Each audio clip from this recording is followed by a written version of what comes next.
Ang alam lang nila, sige, sumama ka lang. Kung anong ginagawa nila, gawin mo na rin. Kumakanta, nagpupuri, dumadalo sa sambahan. Pero hindi nila pinapahalagaan ang pagsisisi at paglubog sa tubig. Water baptism. So, tingnan nyo mga kapatid. Praise God. Jesus first explained the necessity of this supernatural change to a Jewish teacher named Nicodemus. So, wala pong nangaral ng water baptism na hindi dumaan sa pangangaral nung yung conversation nila ng Panginoon at ni Nicodemus. Naalala ko nung mga kapatid, bago pa ako sa Panginoon, di pa ako baptized noon. Lagi itong binabanggit ng tito ko. Tungkol kay Nicodemus, sino ba yan? At lagi mong inuulit-ulit yung tungkol niyan sa yung verily I send to thee, kasi pa man, be born in water and spirit.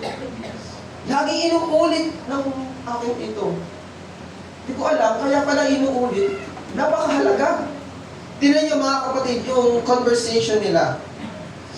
In John chapter 3, praise God, tumalon tayo sa verse 5, sinabi ng Panginoon, Jesus answered, verily, verily, I say unto thee, except a man be born of water and of the Spirit, he cannot enter to the kingdom of God. Doon pa lang mga kapatid na pinakita ng Diyos yung kahalagahan ng bautismo. Tingnan nyo mga kapatid, maraming organization ngayon, ang pinapahalagaan ay John chapter 3, verse 16. Tama? Tama ba? For God so loved the world, and He gave His only begotten Son, that whosoever believeth in Him should not perish, but have. Mahal ka ng Diyos, magpaglingkuran mo. Pero hindi nila nauunawaan mga kapatid. Before John 3:16, meron munang John chapter 3, verse 5. Na kailangan mong mag-obey, sumunod sa pagbabautismo para makapasok ka ng langit. Sa 3:16, ang topic na doon, kapahamakan. No? Mahal ka ng Diyos, ayaw kanyang mapahamak. Sa 3:5, ang topic ng Panginoon, hakbang para makapasok ka sa langit. No? Salamat sa Diyos. Lahat ng naririto, nauunawaan ang kahalagaan ng bautismo. Amen? Amen. Praise God. So, sa pa mga kapatid, no? Ang Panginoon ay hindi po siya nagsasaysay ng hindi mahalaga, mga kapatid. Praise God. Kapag kung tutusin mga kapatid, ang Panginoon sa lahat ng sinasabi niya ay napakahalaga. No? Kung magbabasa kayo ng Bible, yung mga red letters ay napakahalaga niyan dahil galing sa labi ng aming Panginoon. At lubos pong mahalaga ang sinasabi ng Panginoon, tandaan niyo po, kapag nagbanggit siya ng verily, verily. Sa Jewish custom, mga kapatid, kapag sinasabi nila ang katotohanan, nakataas po ang kanilang kamay. At ang point nila doon, saksi ang Diyos sa langit. Kaya, nung sinabi ito ng Panginoon, hindi ako nagsisinungaling. Napakahalaga niya ito. Kaya sa verse 7, John chapter 3, verse 7, ano ba sinabi? You must be, binanggitan ng Panginoon yung kinakailangan na hindi pwedeng mawala ang kapanganakan sa tubig at espiritu para makapasok ka sa langit. Amen. Number 1, mga kapatid yan. Praise God. Water baptism, tandaan niyo po, is a part of new birth. Kaya tayo nagpapabautismo, ito po ay napakahalaga para tayo po ay maipanganak na muli. Amen. Kung hindi ka naipanganak muli, mga kapatid, hallelujah, hindi ka makakapasok sa kaharian ng langit. Amen. Agree ba kayo? Amen. Mga kapatid, nirevise ko lang sinabi ng Panginoon. Siya ang nagsabi niyan. Kung hindi kayo ipanganak sa tubig at Espiritu, hindi kayo makakapasok sa langit. So, ang Panginoon po ay nagsasaad ng mga salitang ito para tayo po ay makapasok sa kaharian ng langit. Kailangan natin may panganak na muli. Amen? Amen. Ma-born again. At ang mga kakilala natin, mahal natin sa buhay, kailangan natin turuan ng aral na ito. Amen po ba? Amen. Okay. Praise God. Ang memory verse po natin, ito ha, John chapter 3, verse 5. Bago po tayo magtapos, sino po ang makakapag-quote nito? Ha? Magtatanong po ako mamaya. Pangalawa, mga kapatid, praise God. Sabay-sabay po natin basahin. Ready, go! Water baptism was always a manner na adoption. Amen. Ang bautismo po sa tubig ay palaging utos. Utos yan, mga kapatid. At kailanman hindi po yan option. Okay? Ano yung option, mga kapatid? Optional. Kanina ba, mga kapatid, bago kayong pumunta sa church, di ba, nag-bihis kayo? May mga pinagpilian ba kayo? Ha? Ano susutin ko? Itong Americana? Or itong ano? Ano kayang susutin? Pink? Or... Lalo na pa mga babae. No? Sabado pa lang, ilang mga dress ang pinaplansya nyo? Isang Ilan ba? Lalo na. Kaya ang mga lalaki nasa labas na, nag-aantay na, malilito naman tayo. Ha?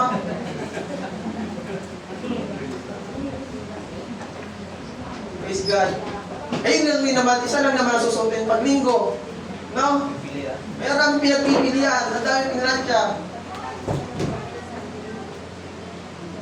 So, may option, mga kapatid.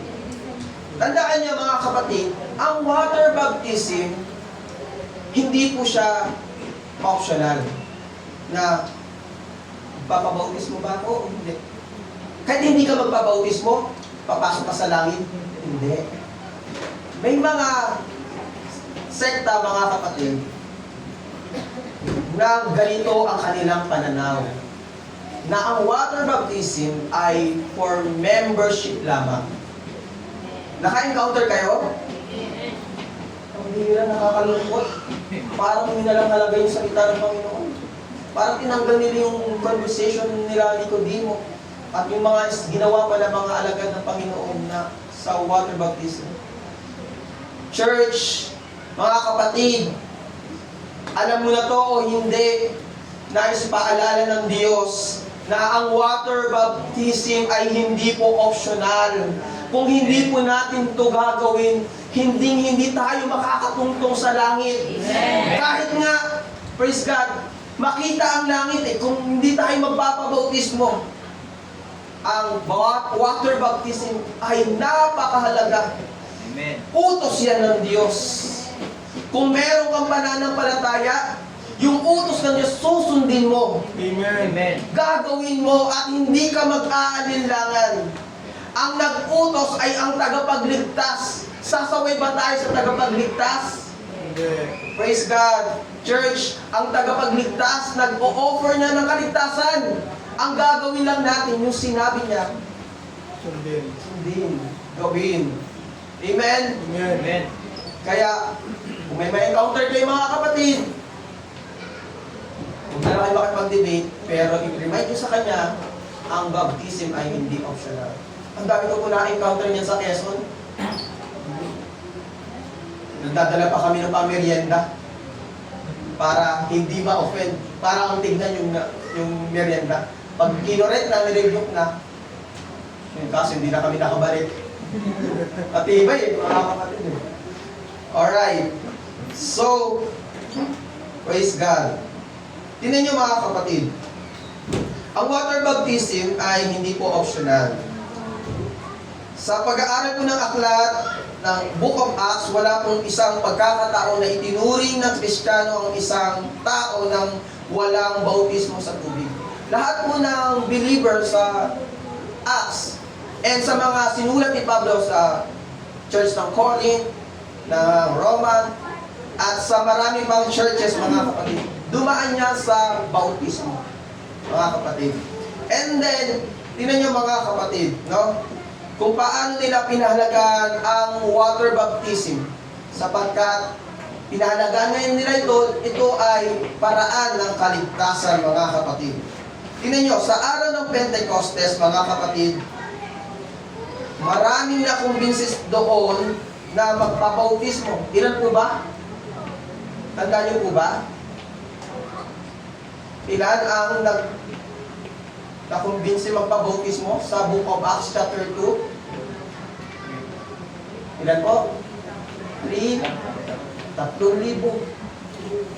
Praise God. Yung 3,000 yun, sumang-ayon na mahalaga ang water baptism, mga kapatid. No? Alam nila sa sarili nila na hindi makakapasok sa kaharian ng Diyos kung hindi nila ito gagawin. Kaya nga, dito natin, ipinanghawakan natin yung talatang ito sa Acts chapter 2, verse 38. Ano po sabi dyan? Sino pong nakakapag-quote? Then Peter said unto them, sabay-sabay nga po tayo mga kapatid, baka nakakalimutan nyo na. Jesus wag na lang atang memory verse natin. Sige, sabay-sabay po tayo. Ready, go! Then Peter said, Every one of you, in the name of Jesus Christ, for the remission of sins, and you shall receive the gift of the Holy Ghost. si brother dito, gagan. Yung iba, gagan na.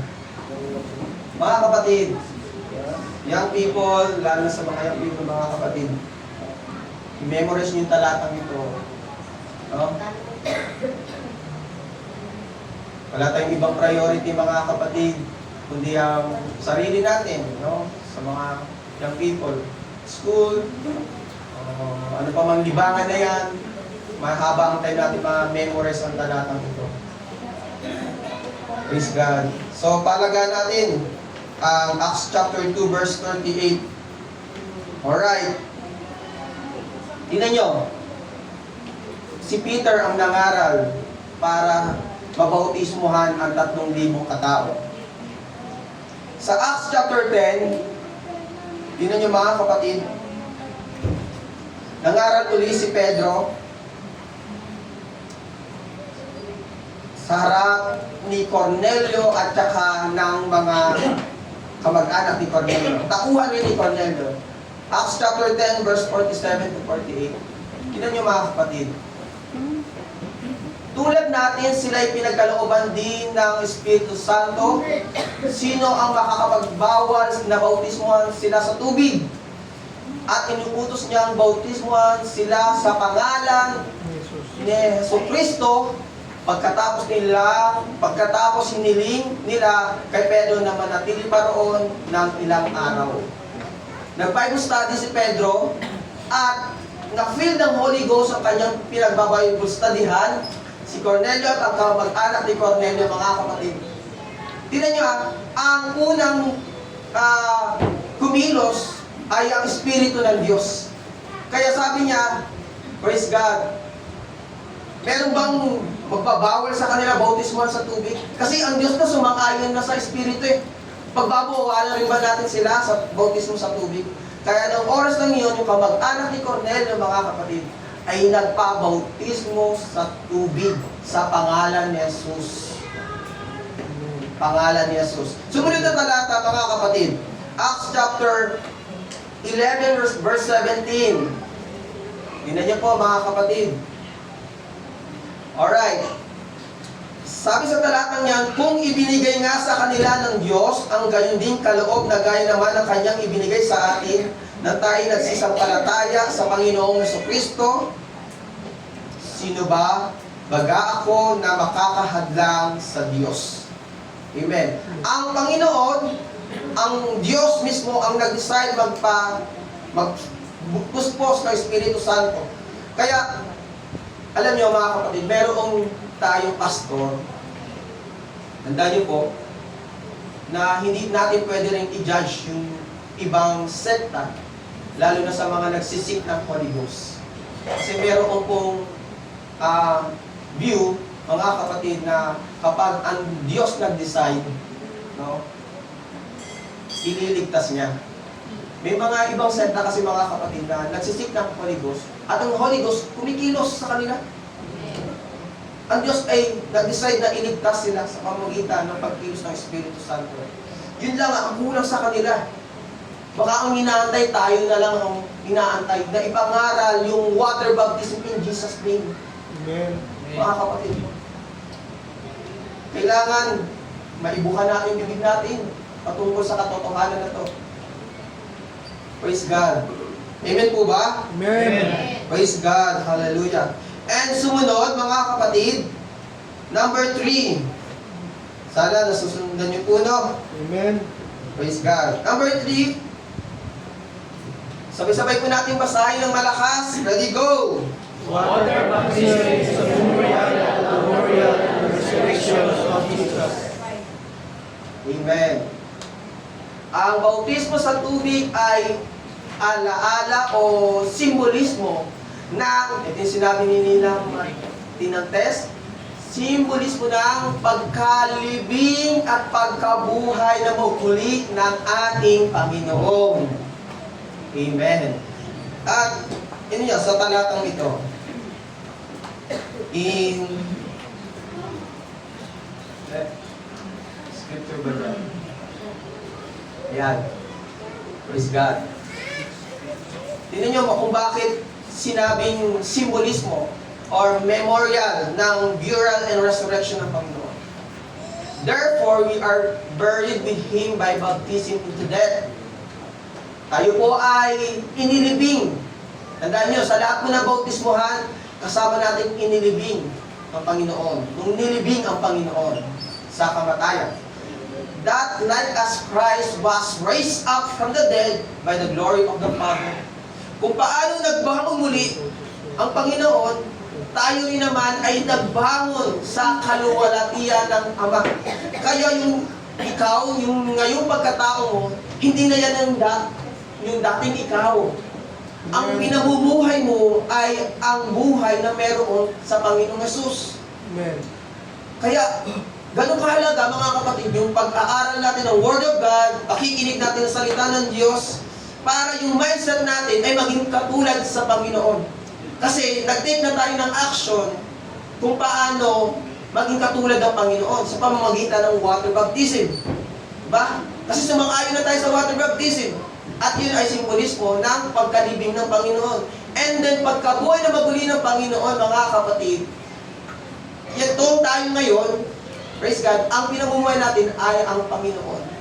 Kaya lang, may hadlang para tayo po ay mabuhay ng tulad sa Panginoong Hesus. Bakit? Kasi ang isip natin ay hindi pa ayon sa Panginoon. Sa sanglibutan, kung paano ang sistema ng mundo, kung paano kumikilos ang mundo, at ang mga plano ng kaaway, mga kapatid. Kaya, praise God, madali tayong malaglag, mahulog sa paglilingkod sa Panginoon, kasi nasa mundo pa tayong ito.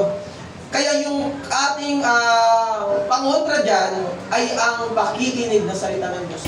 Nang sa ganun yung kaisipan ng mga kasanlibutan ay mabago at ang pumasok sa ating isip ay ang salita ng Panginoon. Ngayon, paano natin ipamumuhay ang Panginoon kung hindi po tayo nag-aaral na kanyang salita?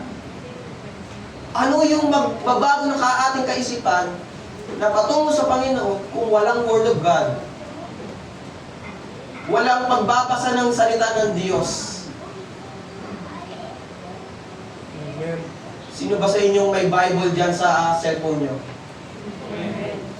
Yung iba, walang Bible. Sino mayroong gantong Bible, no? Printed Bible. Amen. Nababasa natin mga kapatid? Nababasa po ba natin? Amen. Binabasa po ba natin mga kapatid? Amen. Praise God. Tandaan nyo sa lahat po na nabautismo sa pangalan ng Panginoong Yesus, ang inyong buhay ay buhay na ng Panginoon. Ang master na niyan ay ang Panginoon. Hindi na tayo ang nagmamay-ari mga kapatid. Amen. Tayo po ay lumalakad ayon sa kalooban ng Diyos. Amen. At kung meron mang hahadlang para sundin ang kalooban ng Diyos, wala pong iba kundi tayo rin mga kapatid. Kaya kailangan nating basahin ang Biblia. Kailangan nating mag-aral ng salita ng Diyos. Kailangan po nating makinig ng Sunday School. Kailangan nating makinig sa prayer meeting. Kailangan natin ng Word of God. Kailangan natin mga kapatid ang makapangyarihang salita ng Diyos. Amen. Dahil kung wala ito mga kapatid, hallelujah, hindi tayo makakapamuhay ng ayon o tulad sa ating Panginoon. Praise God. Sabi, even so, we also should walk in newness of life. Bagong buhay na yan mga kapatid. Amen. Praise God. Hindi nga kaagaran pagbabago ng buhay kapag tayo ay naglingkod sa Panginoon. Paunti-unti. Kung aaminin ko mga kapatid, nabautismuhan na ako noon, noong taon 2010, mga kapatid, pero sa mga sumunod na buwan at taon, naninigarilyo pa rin ako noon. Naging impluwensya pa nga ako sa church noon, mga kapatid, sa mga kabataan. Pero katagalan, kapag lagi kang nasa church, para makinig na salita ng Diyos, nagbabago yung mindset mo. No, yung prinsipyo mo, yung pagkatao mo nababago. Amen. Yun yung salita ng Panginoon. Kayo kung may problema kasi yung sarili, hindi ko pa rin magawa, umiwas sa bisyo, nakapagmura pa rin ako, makasalibutan pa rin ang gawa ko araw-araw. Wala pong ibang antidote dyan. Read your Bible. Amen. Basahin mo yung Biblia. Attend ka ng prayer meeting. Mag-focus ka sa Sunday School. Praise God. At na-testify na yan ng iilan sa atin. Amen? Amen. Makapangyarihan ang salitahan ng Diyos. Amen. Amen. Praise God. Sapagkat ang Diyos, praise God, siya rin ang salita. At ang salita ay ang ating Diyos na pinaglilingkuran. Purihin po natin ang Panginoon, mga kapatid. Hallelujah. Praise God. Praise the Lord. May mga iba pong mga explanation pa dyan. Basahin niyo po na lamang sa inyong notes. Alright? Tayo po ay darako sa susunod na ating tinatalakay. Praise God. And next mga kapatid, number 4. Alright. Number 4, through water baptism we put on Christ. Ala tayo magsabi ng through water baptism, ready, go. Through water baptism we put on Christ. Amen. Okay. Tandaan natin ha, sa lahat ng nabautismo sa pangalan ng Panginoon, sa tubig, ibinihis na natin ang Panginoon. Amen. Kahit ano pa yung suot mo, kahit may necktie man o wala, ano mang dress yan, kulay, basta Pentecostal, praise God, hallelujah, apostolic na pananamit, ibinihis na natin ang Panginoon. No, hindi ngayon, hindi po yan dahil sa damit. Okay? Yan po ay dahil, praise God, sa praise the Lord, kalooban ng Diyos. Kaya ka nagpabautismo mga kapatid kasi susundin mo ang paraan ng Panginoon, ang kalooban ng Panginoon, yung salita ng Panginoon. Ngayon, praise God, tingnan nyo sa talatang ito, Galatians chapter 3 verse 27. Lahat po ay magbasa. Ready, go. For as many of you as have been baptized in Christ have put on Christ. Amen. Marami sa atin na tayo po ay nabautismuhan kay Kristo and ibinihis ang ating Panginoon. Itong sarili natin mga kapatid, mula nung tayo ay nabautismuhan, hindi na to yung maduming damit, no?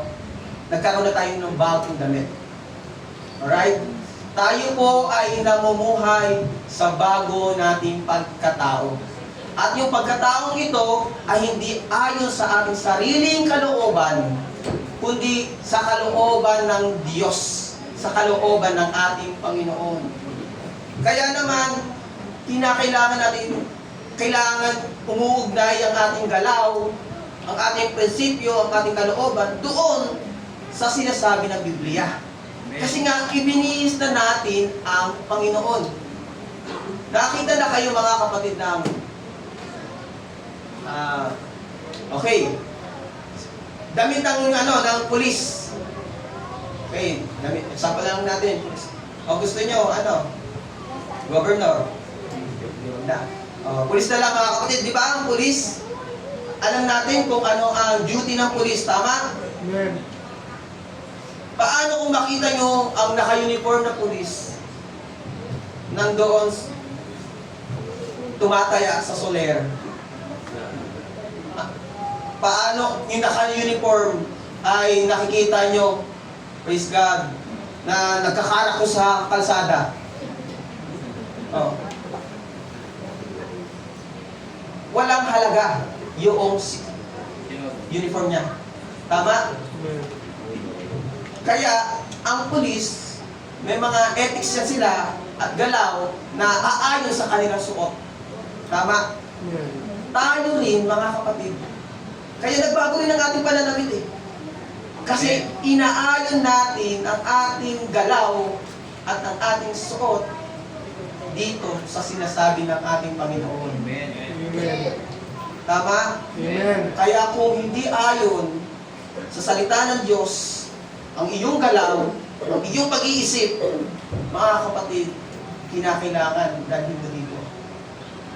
Kailangan magbago, kailangan ng pagbabago mga kapatid. Kasi nawawala ng kabuluhan ang bautismo sa tubig. Praise God, kung hindi mo ginagawa ang ayon sa tinuutos ng Biblia. Amen? Amen. And next mga kapatid, last. Praise God.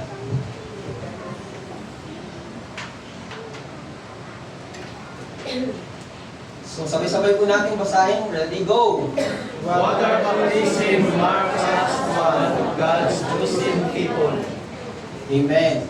Ang bautismo sa tubig ang palatandaan sa ating bilang hinirang ng Diyos. Amen. Ang lahat ng hinirang ng Diyos ay magsabing Amen. Amen. Amen. Praise God. Alam niyo yung word na hinirang, mga kapatid? Hinirang, yan. Okay. Tama, yung hinilit. Okay. Praise God. Sa Quezon, mga kapatid, gamit na gamit yung salitang hinirang. Hinirang, mga kapatid. No? Alam niyo ni Brother John, na kung saan yung ginagamit sa farming, mga kapatid, na kung saan yung mga bunga ng halaman, halimbawa, lansones, hindi basta-basta nila yung inilalagay sa isang basket na pwedeng ibenta o ibebenta. Pinipili po nila yan. No? Hinihirang, yung gamit nilang term yun, hinihirang nila.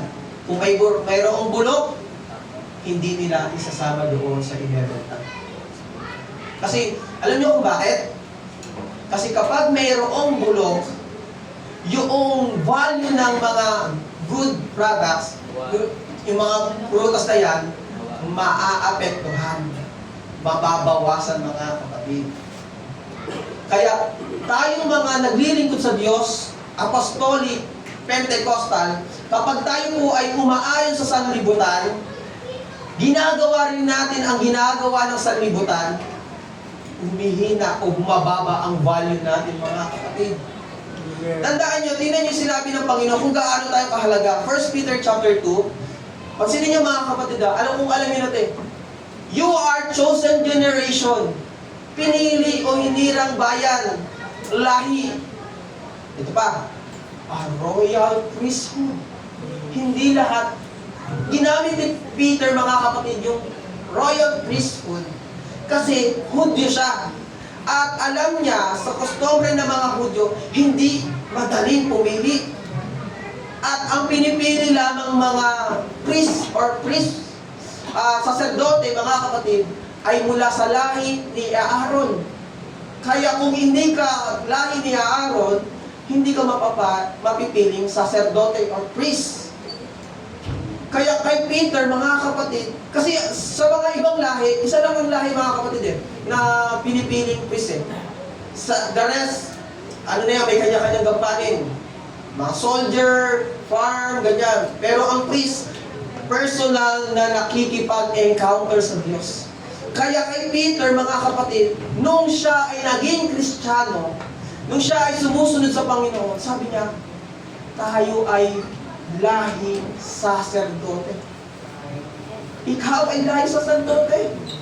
Mula nung nabautismo ka, mas mataas ka pa sa kontraktor, mga kapatid, sa senador, sa governor, at kahit sa presidente, mga kapatid. Ganun ka pinahalagaan ng Diyos. Ganun kahalaga ang ating pagsunod sa bautismo.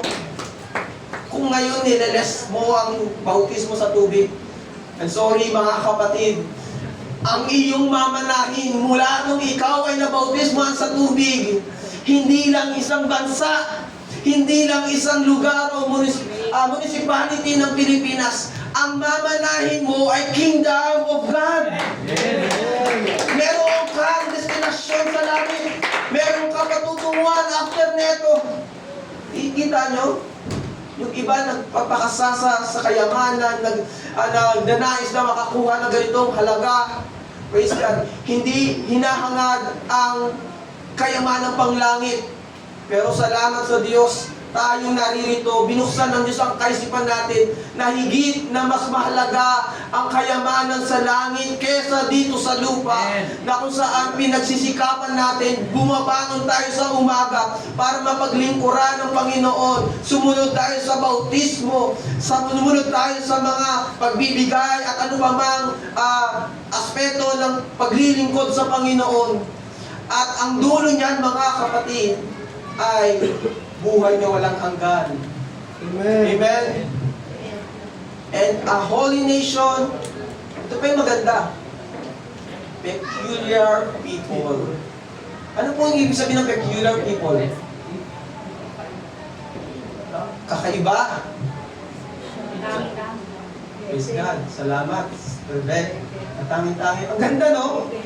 No? Hindi ka ordinaryong mananampalataya o tao. Praise God. Sabihin mo nga sa'yo, kakaiba ka. Sa iyo katabi. Amen.